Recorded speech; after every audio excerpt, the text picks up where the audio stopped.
My relatives depended on my mother to fund their lifestyle. So when she died and left everything to me in her will, I cut off all financial support. In response, they were outraged and sued me, claiming it was their right. I, 23, have recently inherited all my mother's assets, property, and money as I was the only one mentioned in her will. I am an only child, and my father passed away in a biking accident when I was young, around the age of 4. For most of my life, I've been raised by my mother alone with no one to help her. She was honestly the best mother a person could ask for. She would work day and night to provide for me but would never show her struggles in front of me. She would manage to make time for my enjoyment as well, taking me places, buying me toys, and just being what you want a mother to be. Although my parental family was limited to only me and my mom, we had quite a vast extended family. On my dad's side of the family, I had both my grandparents alive, 2 aunts, and 1 uncle. On my mom's side of the family, both my grandparents had passed, but I had 1 uncle and 1 aunt as well as 2 cousins.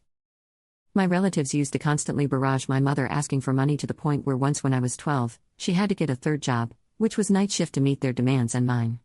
This always made me feel bad for my mom as she was working so hard to make ends meet for just me and her. And on top of that, my relatives asking her for money was like another weight thrown on her. I never asked her why she didn't just decline their requests and tell them that she couldn't pay them their monthly allowance, but I assume it was because she felt it as an obligation of hers. My dad's side of the family actually used to ask for more money than my mom's side. My mom felt that after my dad's passing, the responsibility to look after her parents was now her duty, which is why I assume she was so determined to meet their requests. I loved my mom, and I understood why she wanted to help out our extended family so much. But seeing the stress they caused her made me grow a kind of resentment towards them. It was especially strong when I was a child. After years of hard work, my mom had finally gotten a good enough job that paid her well and required less work. She was able to take a break and start actually saving money instead of living from paycheck to paycheck. So when I recently got the news that my mom had passed away on the way back from work in a truck-related accident, I felt depressed. My mom was the only proper family I had, and her passing meant that I was left alone for the first time in my life. I live alone by myself in a university dorm, so I didn't really have anyone except a few close friends of mine to share the news with. They tried comforting me as much as they could, but it didn't really fix anything. I fell into a 2-month-long depression.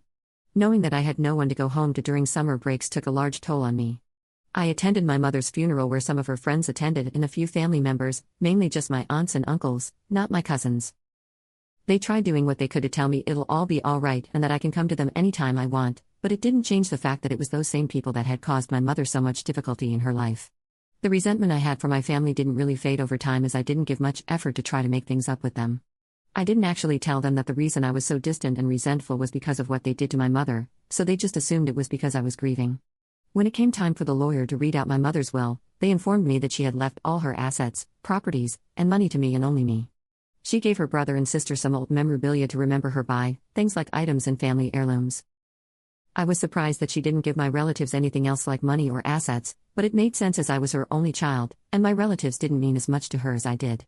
I'd be lying if I didn't say that my relatives, especially my aunt and uncle, were a bit disappointed that my mother didn't leave them any money or assets, but they understood the reasoning and didn't make a big deal out of it. From my inheritance, I also received access to her bank accounts as well as the passwords to anything else she had that contained money to be withdrawn. When I started looking through the bank accounts, I noticed that her bank accounts were still set up to transfer my relatives' money monthly. It was about $200 monthly being transferred to my cousins and $300 being transferred to my grandparents on my dad's side. In total, it was $600 a month being transferred to my cousins, grandparents, and a few other people here and there. At the time, I assumed that as my mother had passed and her money was now my property, that I had the right to stop the transactions and support my relatives from her accounts as it wasn't my responsibility to send them support. The real problems began here after stopping the transactions. So a month passed with no issues or complaints from my relatives. I continued with my university, and everything was going well. However, it was after the month ended and the next month began that issues started. My relatives noticed that they didn't get any transfer of money in their bank accounts on the 2nd of the month, and they immediately called me to ask me about it. I don't remember specifically what I said in the call, but they asked me about why they didn't receive any money. And I was a bit confused and then realized that they were talking about the monthly bank transfers. I told them that I canceled them as it was now my money, and I didn't have any obligation to send them anything. I remember them getting really upset and mad about this, saying stuff like, "Your mother was sending us this money as a promise, and now you can't just stop sending it," and stuff like, "We need this money, and it's unfair how you're canceling it." Overall, the gist is that they were really upset about this. But at that moment in time, I really didn't care enough about my relatives to work anything out with them. So I told them frankly that it was now my money, my assets, and my choice whether I wanted to send them money, and I chose not to, and I ended the call. They were spamming my phone calling me a cheat and some really bad words, but I just blocked their accounts on WhatsApp and went on with my week. The rest of that week went pretty well. I didn't see myself as a bad person as it was my choice to send them support, and I chose not to. I also very clearly remembered how they had put my mother into so much stress when she was working paycheck to paycheck, so I definitely wasn't fond of them in any way. The real surprise came when one of my cousins actually visited me in my dorm to talk to me. It was very unexpected and abrupt, but I still had him over.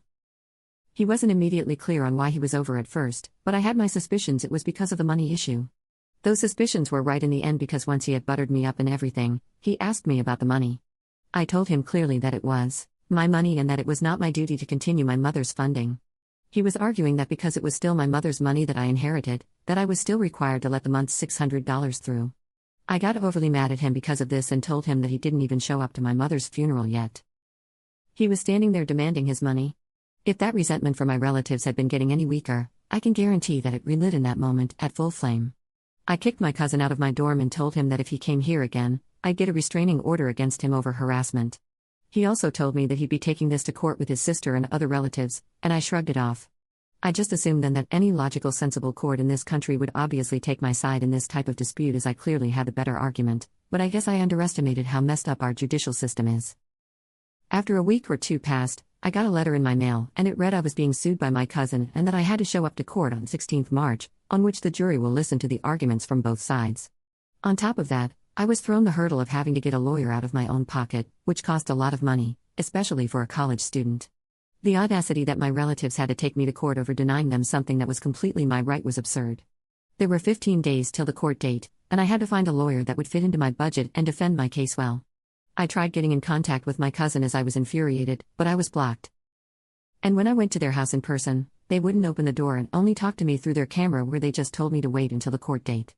I cannot explain how stressed out this whole situation made me, and they were just doing to me what they had been doing to my mom my whole life. Regardless, I went to a law firm and got a lawyer that fit within my budget. I told her about the situation and presented all my arguments that I had. She told me not to worry, as I was a clear winner in this dispute and could in fact sue my cousin back for harassment and stress and would easily win the case. So that cooled me down a bit.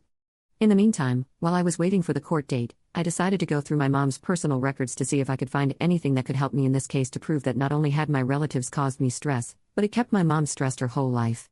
When 16th March came, I made my way to court.